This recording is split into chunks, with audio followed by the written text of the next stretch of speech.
नमस्कार प्रिय विद्यार्थियों। आज के वीडियो के माध्यम से हम लोग चर्चा करेंगे समाज शास्त्र के तीसरी क्लास के बारे में। बीए सेकंड सेमेस्टर की आप लोगों की क्लास चल रही थी, जिसमें हम लोगों ने समाज शास्त्र की क्लास में क्लास 1 और क्लास 2 देख लिया था यूनिट नंबर 1 के। आज की वीडियो के माध्यम से हम लोग क्लास 3 के बारे में चर्चा करेंगे। तो पहली क्लास में दोस्तों हम लोगों ने चर्चा करा था भारत की समाज की जो संरचना है, समाज की जो संरचना होती है, समाज की संरचना किन किन तत्वों से मिलकर के बनती है, जिसमें हमने हर्बर्ट स्पेंसर के जो सिद्धांत हैं उसके बारे में बताया कि उन्होंने जिस तरीके से समाज को एक शरीर से तुलना करी, या जिस तरीके से शरीर का निर्माण विभिन्न अंगों से मिलकर के होता है, ठीक उसी प्रकार से हमारे समाज का निर्माण होता है। तमाम प्रकार की छोटी छोटी इकाइयाँ मिलकर के समाज के जो है संरचना का निर्माण करती हैं। और फिर उसके बाद में संगठन, समाज के संगठन के बारे में हम लोगों ने सेकंड चैप्टर में देखा था, पूरा विस्तार से मैंने आपको चर्चा करा था उसमें, ठीक है। तो वो भी आपका हो गया था, समाज में हमने चर्चा कर लिया था। लेकिन तीसरी क्लास जो आपकी होगी आज की वीडियो के माध्यम से, वो गांव के बारे में होगी। गांव, नगर, कस्बा, ये सब क्या होती है, इसका क्या संबंध होता है, इसके बारे में चर्चा करेंगे। प्रयास यही रहेगा कि सारी क्लासेस आपको एक ही वीडियो में करवा दी जाए, लेकिन जैसा भी होगा हम अपने हिसाब से कर लेंगे उसको, ठीक है, ताकि आपको बोरियत ना महसूस हो, आप एक टॉपिक को बहुत ही कम समय में बहुत ही जल्दी समझ जाएँ, ठीक है। तो ये आपकी क्लास क्या है, ये आपका है यूनिट नंबर 1 और क्लास संख्या 3, ठीक है। क्लास संख्या 3 है, जिसमें आपने गांव के बारे में आपको जानना है, ठीक है। गांव का अर्थ, गांव की परिभाषा, गांव की विशेषताएं, ठीक है, गांव के प्रकार, ये सब आपको जानना है, ठीक है। आइए अब हम जानने का प्रयास करते हैं। गांव, भारतीय समाज की संरचना की जब हम बात करते हैं तो उसमें एक गांव, कस्बा और नगर, इन 3 टाइप की चीज़ें अपने यहाँ पर पाई जाती। गांव जो होता है 1000 की जनसंख्या या 2000 या 5000 जनसंख्या या उससे कम के आसपास तक होता है। कस्बा लगभग आप मान के चलो कि 10,000 से ज़्यादा लोग जहाँ पर रहते हैं, या ठीक है 5-6 हज़ार से ज़्यादा लोग, इसके कई मापदंड है, भी हम चर्चा करेंगे। और शहर जो होता है उसमें बहुत सारे लोग रहते हैं और घनी आबादी होती है। कस्बा की आबादी मतलब कस्बा मान लीजिए कि गांव और नगर के बीच का इलाका, या नगरीय विकास के दौरान जब एक गांव जो होता है नगर बनने की एकदम से कगार पर होता है, तो वह एक प्रकार से कस्बा कहलाता है। चर्चा करेंगे हम इन चीज़ों पर। बहरहाल अभी हम गांव के बारे में समझते हैं। आप में से बहुत सारे बच्चे गांव से ही होंगे, लेकिन गांव को क्या कहते हैं, गांव की परिभाषा, गांव की विशेषता क्या है, इसको आज आप जानेंगे।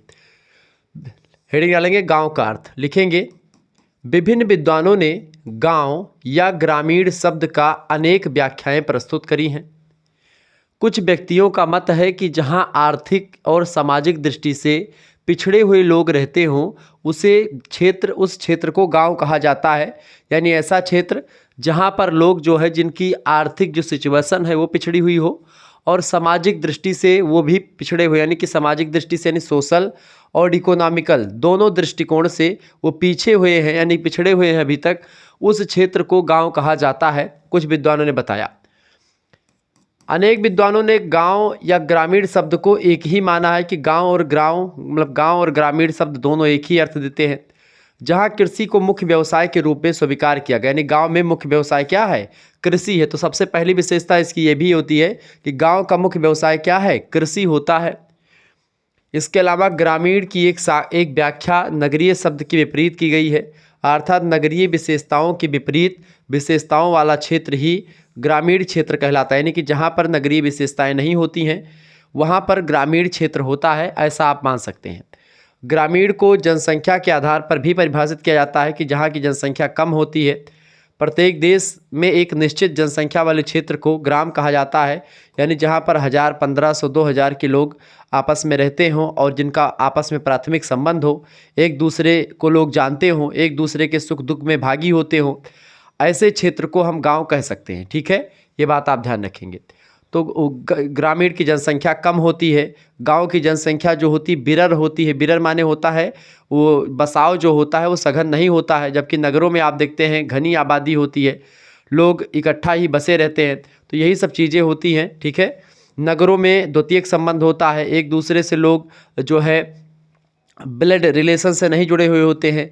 गांव में क्या होता है कि आपके भाई पटीदार होते हैं, आपके ही कुल वंश के होते हैं, लगभग 30-35 घर आपके ही होते हैं, फिर दूसरे वंश का कोई व्यक्ति आता है वो रहता है, तो इस तरीके से चीज़ें होती हैं।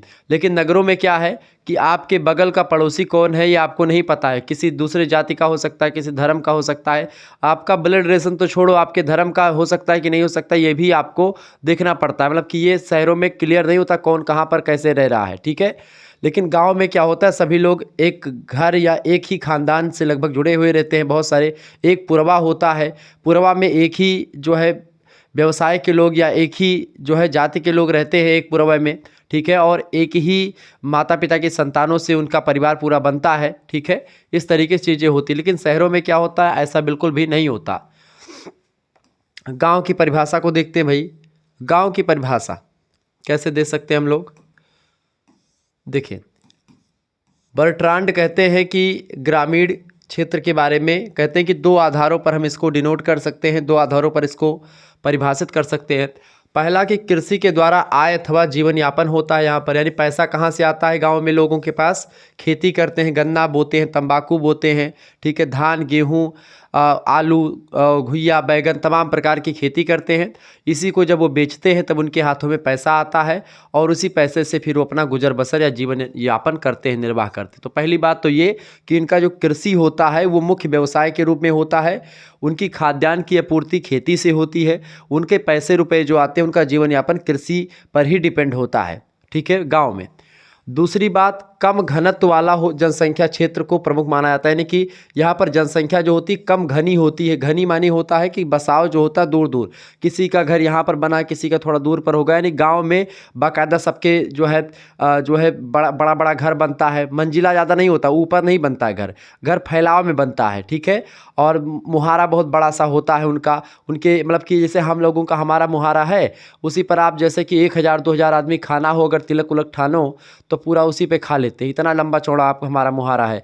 उस पे मुहारे पे आप देखते हैं तो मंदिर भी बना हुआ है, ठीक है, सामने। अच्छा, घर में गांव वगैरह में क्या है, जैसे कि जो आपका शौचालय वगैरह है वो आप घर में भी नहीं बनाते हैं, गांव वगैरह में लोग बाहर ही बनाते हैं, जैसे हमारे पिताजी बाहर ही बनवा दिए हैं, ठीक है। अंदर कहे कि नहीं, अंदर नहीं शोभा देता ये सब चीज़ें, हालांकि वो सब अपने गांव की मानसिकता अलग ही होती है। वो आप कितना भी बताओगे कि नहीं इससे उसका क्या मतलब ये सब, तो कहेंगे नहीं, तो ज़्यादा मतलब मत निकालिए, आप जो बोल रहा हूँ वो करिए बस, ठीक है। तो गांव में क्या होता है, एक सिस्टम होता है, एक नियम होता है और एक सामाजिक मापदंड होते हैं, उसके खिलाफ लोग नहीं जाते हैं। सोशल नॉर्म्स होते हैं, सामाजिक प्रतिमान होते हैं, सामाजिक मापदंड होते हैं। तो वो सारी चीज़ें एक प्रकार से हर चीज़ों को फिक्स करते हैं कि हाँ क्या क्या होगा, कैसे होगा। तो जनसंख्या बहुत कम होती है गाँव की, और क्षेत्र जो होता है कई बड़े क्षेत्रफल, जनसंख्या छोटे छोटे गाँव या छोटे छोटे पूर्वे में अलग अलग एरिया में बटे हुए होते हैं, ठीक है। तो ये दो आधार बिल्कुल ठीक बताया बर्ट्रैंड जी ने, ठीक है। दूसरे विद्वान आते हैं मैरिल और एलरिज महोदय। मैरिज और एलरिज कहते हैं कि ग्रामीण समुदाय के अंतर्गत संस्थाओं और ऐसे व्यक्तियों का संकलन होता है। संस्थाएं मतलब नियमों की व्यवस्था, ऐसी चीज़ें जो नियम बनाते हों वो संस्था कहलाती है। संस्था जैसे विवाह एक संस्था है, ठीक है।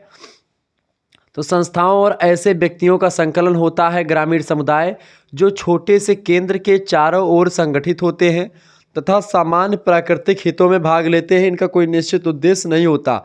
यानी गांव अगर देखें तो एक समुदाय होता है, ठीक है। गांव का अपनत्व की भावना गांव में पाई जाती है, गांव का एक नाम होता है विशेष, ठीक है। तो गांव जो होता है एक समुदाय होता है, एक कम्युनिटी होता है, जो एक सामान्य उद्देश्य की पूर्ति के लिए अपना जीवन यापन वहाँ पर करते हैं, ठीक है। अगले विद्वान आते हैं सिम्स। सिम्स महोदय कहते हैं कि समाजशास्त्रियों ने ग्रामीण समुदाय को ऐसे बड़े क्षेत्रों में रखने की प्रकृति बढ़ रही है जिसमें समस्त अथवा अधिकतर प्रमुख मानवीय हितों की पूर्ति होती है। ऐसा इन्होंने कहा कि इससे क्या होता है, प्रमुख मानवीय जो हित होते हैं मानव का इसमें हित साधा जाता है। इसमें ज़्यादा लोग पैसे रुपए नहीं कमाते हैं। गांव के लोग जो होते हैं वो अपनी इज्जत सम्मान मान मर्यादा को ध्यान रखते हैं। उनकी इज्जत चली गई, मानो उन्होंने सारा धन खर्च कर दिया, यानी कि वो अपनी इज्जत को ज़्यादा इंपॉर्टेंट देते हैं। वहाँ पर उनका जो शान शौकत है वो नीचे नहीं आता है।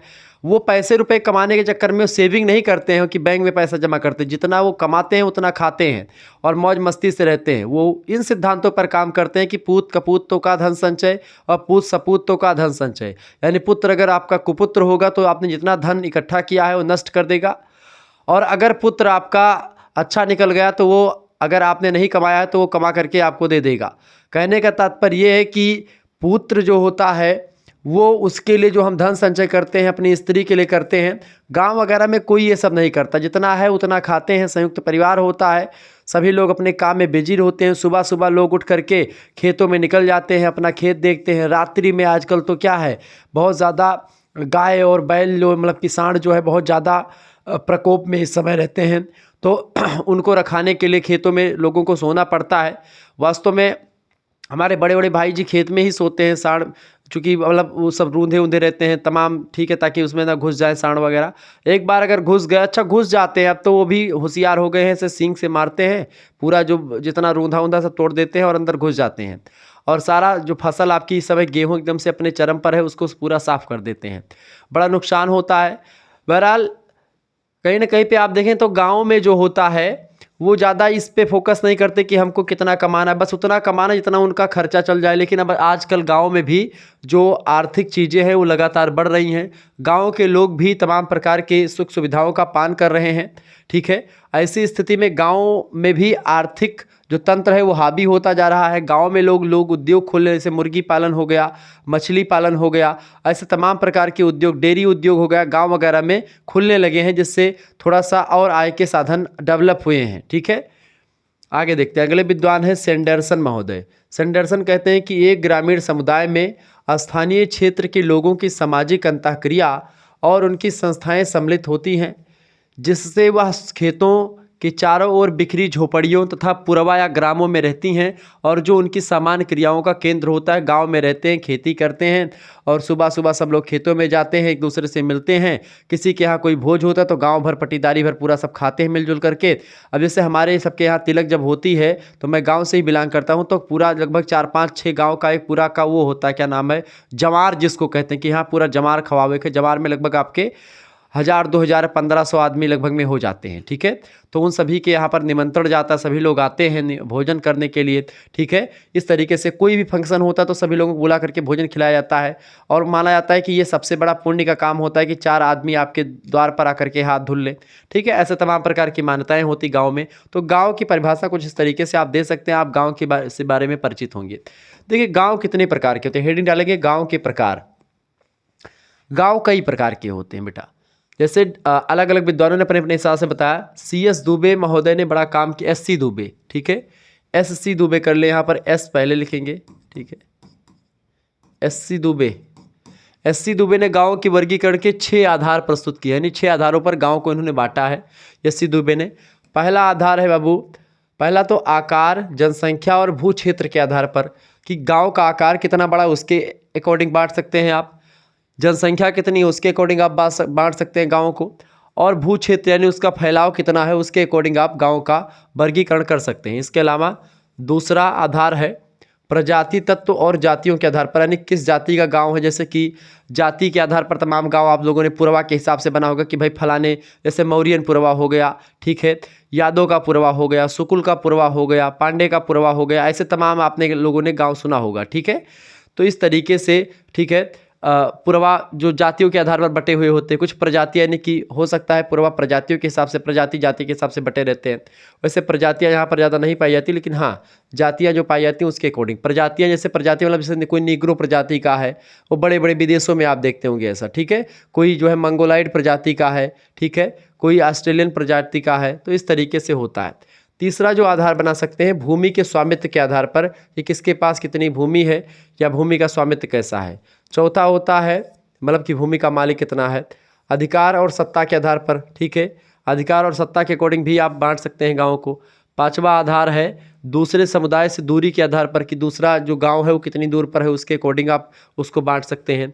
और छठा जो होता है स्थानीय परंपरा के आधार पर आप गाँव को बांट सकते हैं। इस तरीके से ये 6 आधार बताए किसने, डॉक्टर SC दुबे ने बताए। 6 आधार पर आप गाँव को बांट सकते हैं। HG पेक महोदय आते हैं, HJ पेक महोदय ने गाँव का वर्गीकरण मानव के भ्रमणशील जीवन से कृषि अवस्था वाले जीवन तक के इतिहास के आधार पर किया है।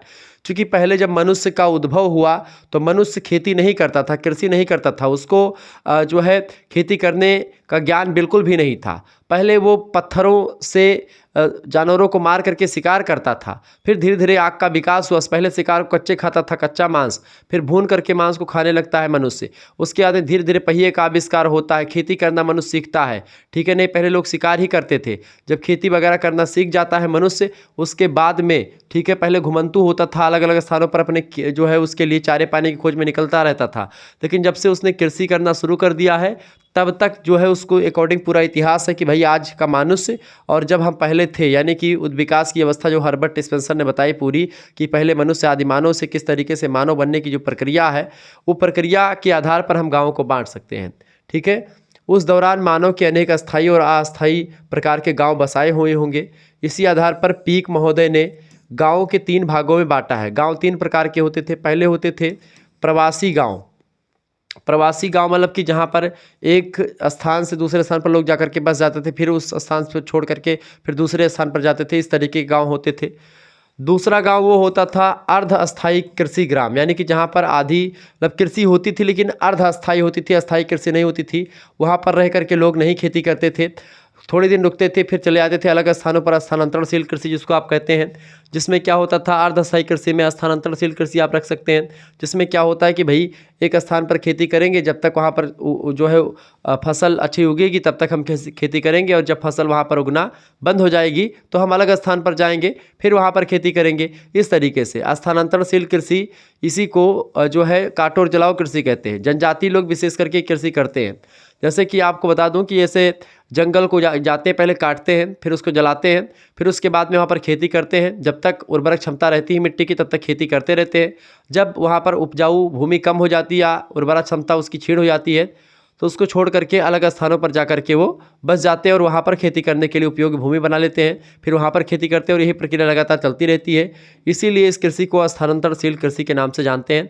तो अर्ध अस्थायी कृषि ग्राम, यानी कि ऐसे ग्राम जो कि केवल खेती के लिए आए, कुछ दिनों के लिए बैठे, ठीक है। और तीसरा होता है ऐसे गाँव जो अस्थायी कृषि वाले गांव है, जहाँ पर बस करके लोग कृषि ही करते, खेती करते, जैसे आजकल के गांव है वो, ठीक है। तो इस तरीके से प्रवासी कृषि ग्राम, अर्ध अस्थायी कृषि ग्राम और अस्थायी कृषि ग्राम, ये 3 प्रकार के गांव आप बांट सकते हैं, एच.जे. पीक महोदय ने बताया, ठीक है। आगे देखते हैं, अगले विद्वान आते हैं पीटरिम सोरोकिन। पीटरिम सोरोकिन बड़े अच्छे समाजशास्त्री हैं। इन्होंने ग्रामों के वर्गीकरण को 2 आधार में फिट किया, कहा कि 2 आधार पर हम इसको बांट सकते हैं गाँव को। पहला होता है घरों के संगठन के आधार पर कि घर कैसा बना हुआ है, घर जो है कैसे बने हुए हैं, उनका संगठन कैसा है। और दूसरा भू स्वामित्व और सामाजिक संस्तरण मतलब स्तरण के आधार पर, भू स्वामित्व के आधार पर कि कौन से गांव के पास कितनी भूमियां हैं, उस आधार पर आप बांट सकते हैं, कितना फैलाव है, ये सब चीज़ों के आधार पर आप गाँव को बांट सकते हैं। अगला पॉइंट है घरों में संगठन के आधार पर गाँव को 2 भागों में भी बांट सकते हैं। घरों में जो संगठन होता है उसके आधार पर एक केंद्रित ग्राम होते हैं, जहाँ पर एक प्रकार से बहुत चिपके हुए गांव होते हैं, एक विकेंद्रित ग्राम होते हैं कि छोटे छोटे गांव जो होते हैं वो अलग अलग एक एक पुरवा होता है और उस पुरवों को मिला करके एक ग्राम बनता है, तो वो होता है विकेंद्रित ग्राम, ठीक है। और केंद्रित ग्राम में क्या होता है, एक ही गांव होता है, उसी में सभी लोग जुड़े हुए होते हैं, पुरवा कोई नहीं होता, एक ही गांव में सारा सिस्टम होता है। तो इस तरीके से ये गांव के तमाम प्रकार की प्रकार या उसके आधार आपने समझ लिए, ठीक है। यहाँ पर एक चीज़ और आपको समझाना बहुत ज़रूरी है। अगर मान लेते हैं आपको इसका पूरा PDF चाहिए जो है यूनिट नंबर 1, 2, 3, 4, 5 सभी का, तो आपको SMS करना होगा 51। अभी बना नहीं पूरा PDF, अभी यूनिट नंबर 1 का बना हुआ है, यूनिट 2 का जल्दी बनेगा, फिर 3 का, फिर 4 का, इस तरीके से बनेगा। सारी क्लासेस भी आपको होंगी। 91 61 93 60 62 पर आपको SMS करना है, ठीक है। अपना नाम SMS कर देना है भैया, अपनी यूनिवर्सिटी का नाम और अपने सब्जेक्ट के नेम लिख करके आपको भेज देना है। आपके लिए पूरी व्यवस्था कर दी गई है, ठीक है। आपको यहाँ पर सभी सब्जेक्ट की क्लासेस मिलेंगी। आपके पास एक स्कैनर भेजा जाएगा, उस पर आपको मात्र 100 रुपीज़ पेमेंट कर देने होंगे। केवल 100 रुपये में आपके लिए बहुत बम्पर व्यवस्था कर दी गई है, ठीक है। इसमें आपको क्या क्या मिलेगा, आपको यहाँ पर व्हाट्सएप ग्रुप में जोड़ दिया जाएगा, वहाँ पर आपको लाइव क्लास, वहाँ पर आपको लाइव क्लास की वीडियोस, ठीक है, प्लेलिस्ट की लिंक, इसके अलावा उनकी PDF जो भी क्लास होगी उसकी PDF मिल जाएगी। जैसे कि आपकी जब यूनिट नंबर 1 की क्लासेस सारी समाप्त हो जाएंगी, फिर उसके बाद यूनिट नंबर 1 की एक PDF आपको मिल जाएगी, इसमें सारे चैप्टर्स के जो है नोट्स होंगे। इसके अलावा ये सारी जो क्लासेस चल रही हैं इनकी जो लिखी हुई यहाँ पर चीज़ें सब आपको मिल जाएंगी लिखित हुई। इसके अलावा आपको क्या मिलेगा, यहाँ पर आपको MCQs भी मिलेगा, ठीक है। MCQs भी आपके लिए व्यवस्था की जा रही है। MCQs के अलावा आपको यहाँ पर जो है लिखित टाइप का भी जो मॉडल पेपर होगा, जिसमें ऑब्जेक्टिव सब्जेक्टिव लिखित सभी प्रकार की चीज़ें होंगी, वो भी मिलेगा, इंपॉर्टेंट चीज़ें, ठीक है। इसके अलावा और भी चीज़ें आपको मिलती रहेंगी। तो सब व्यवस्थित तरीके से आपको मिलेगी यहाँ पर, इसमें कोई दिक्कत आपको नहीं होगी, ठीक है। ये बात आप ध्यान रखेंगे। तो इस तरीके से आपको सारी चीज़ें वहाँ पर उपलब्ध करवाई जाएंगी। व्हाट्सएप ग्रुप से जोड़ा जाएगा तो आपको मात्र 100 रुपीज़ पेमेंट कर देना होगा, ठीक है। आप तुरंत SMS करें इस नंबर पर। चले आगे बढ़ते और भी चीज़ों को जानने का प्रयास करते हैं। तो यहाँ पर आपको यही सब चीज़ें मिलने वाली है भाई। तो यहाँ पर आपके गांव हो गया। अब गांव की विशेषताओं को थोड़ा सा जान लेते हैं, ठीक है। गांव की क्या विशेषताएं हो सकती हैं उसको समझते हैं। देखें, गांव की विशेषताएं हेडिंग डालेंगे। देखिए, ग्रामीण विशेषताओं को हम ग्रामीण जीवन का अंग कह सकते हैं। इन विशेषताओं के आधार पर ही ग्रामों को आप पहचान सकते हैं, नगरों से उनको अलग देख सकते हैं। गांव को लोगों का जीवन जो होता है, सबसे पहली बात तो कृषि पर आधारित होता है। पशुपालन लोग करते हैं, शिकार भी खेलते कुछ गाँव के लोग, मछली मारने का काम करते हैं और मछली मारने के साथ साथ भोजन संग्रह करने का भी काम करते हैं। तो ये सारे काम पर इनका जो है जीवन निर्भर होता है गांव के लोगों का। इन सभी कार्यों के लिए व्यक्ति को प्रकृति के प्रत्यक्ष और निकट संपर्क में रहना पड़ता है। प्रकृति के संरक्षक होते गांव के लोग। गांव के लोगों में प्राथमिक संबंध पाया जाता है। और आप लिखेंगे 1 मिनट में, गांव की विशेषताओं में आप लिख सकते हैं। गांव की विशेषता में सबसे पहली विशेषता, प्राथमिक संबंध पाया जाता है। गांव में क्या पाया जाता है भैया? प्राथमिक संबंध पाए जाते हैं। दूसरी विशेषता ये होता है, यहाँ पर आपका क्या होता है भाई, इसमें आपका ये क्या होते हैं? प्रकृति के संरक्षक होते हैं। गांव के लोग क्या होते हैं? प्रकृति के संरक्षक होते हैं, ठीक है। तीसरी बात ये कि गांव में क्या होता है, गांव में आपका जो है क्या बोलते हैं, गांव के लोगों का जो अर्थव्यवस्था है वो कृषि और मतलब कृषि में पशुपालन वगैरह सब आ जाते हैं, कृषि पर आधारित होती है, ठीक है। चौथी बात है कि यहाँ पर व्यवसाय की न्यूनता होती है, व्यवसाय का अभाव होता है, रोजगार के अभाव होते हैं, जनसंख्या जो होती है कम होती है यहाँ की, ठीक है। गांव की जनसंख्या क्या होती है बेटा? गांव की जनसंख्या यहाँ पर कम होती है, ठीक है। इसके अलावा छठी विशेषता आप लिख सकते हैं, जनसंख्या कम के साथ साथ जनसंख्या यहाँ की विरल होती है, ठीक है। जनसंख्या जो होती है वो विरल होती है, यानी कि जनसंख्या सघन नहीं होती है, जनसंख्या यहाँ पर विरल होती, फैली हुई होती है चौतरफा, ठीक है। और सातवीं विशेषता, कई जो है पुरवाओं को मिलाकर के एक ग्राम का निर्माण होता है। इस तरीके से चीज़ें होती हैं। एक दूसरे से लोग रक्त के द्वारा जुड़े हुए रहते हैं, एक दूसरे से वेल कनेक्टेड होते हैं, पारस्परिक संबंध होता है इसमें, ठीक है। पारस्परिक संबंध होता है। और प्राथमिक संबंध बेसिकली वही संबंध होता है। औपचारिक संबंध आप कह सकते हैं, इसमें अनौपचारिक संबंध होता है और नगरों में औपचारिक होता है, अनौपचारिक संबंध होता है, ठीक है। ये सब आप लिख सकते हैं, क्लियर। नोट डाउन कर लीजिएगा, इसका स्क्रीनशॉट ले लीजिएगा। तो ये गांव की विशेषताएं, हेडिंग डालेंगे गांव की विशेषता।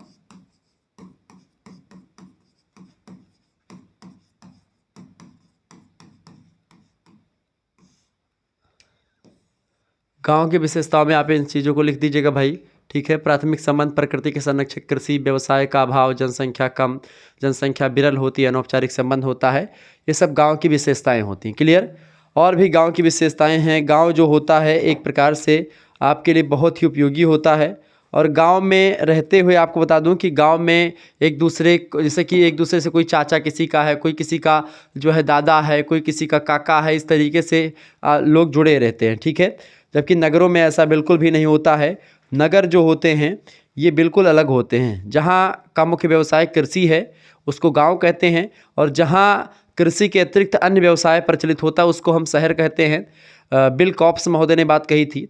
बर्गल कहते हैं कि नगर ऐसी संस्था है जहाँ के अधिकतर निवासी कृषि कार्य के अतिरिक्त अन्य उद्योगों में व्यस्त होते हैं। इस तरीके की चीज़ें होती हैं, ठीक है। और गाँव की बात होती है तो गाँव की अर्थव्यवस्था का आधार कृषि होता है, ठीक है। गाँव में पास पड़ोस का विशेष महत्व होता है। गाँव में जनसंख्या विरल होती है, ठीक है।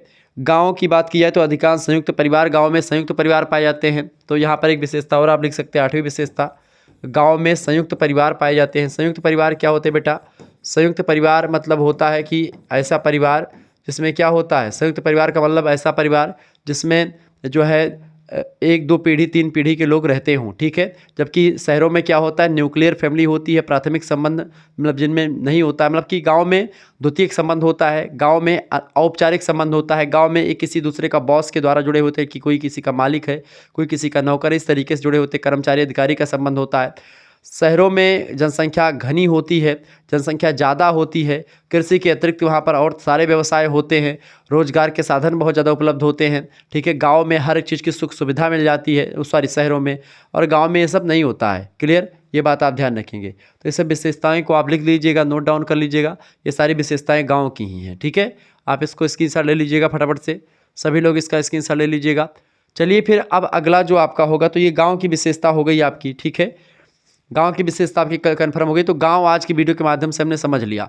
अब जो अगला चैप्टर आपका आएगा, चौथा चैप्टर आएगा, उस चैप्टर में हम कस्बा और नगर दोनों को एक साथ ही समझ लेंगे, और उसी साथ हम ग्रामीण नगरीय संबंध या उसके भेद को समझ लेंगे, उसके अंतर को भी समझ लेंगे। तो यानी एक क्लास आपकी और आएगी, फिर इसके बाद में इकाई नंबर 1 आपकी समाप्त हो जाएगी। मिलते हैं फिर नेक्स्ट वीडियो में, तब तक के लिए जय हिंद, जय भारत। आप सभी का बहुत बहुत धन्यवाद। हमारे से जुड़ने के लिए इसी प्रकार से अपना प्यार हमेशा बनाए रखेंगे। बहुत बहुत धन्यवाद आप सभी का, बहुत बहुत धन्यवाद।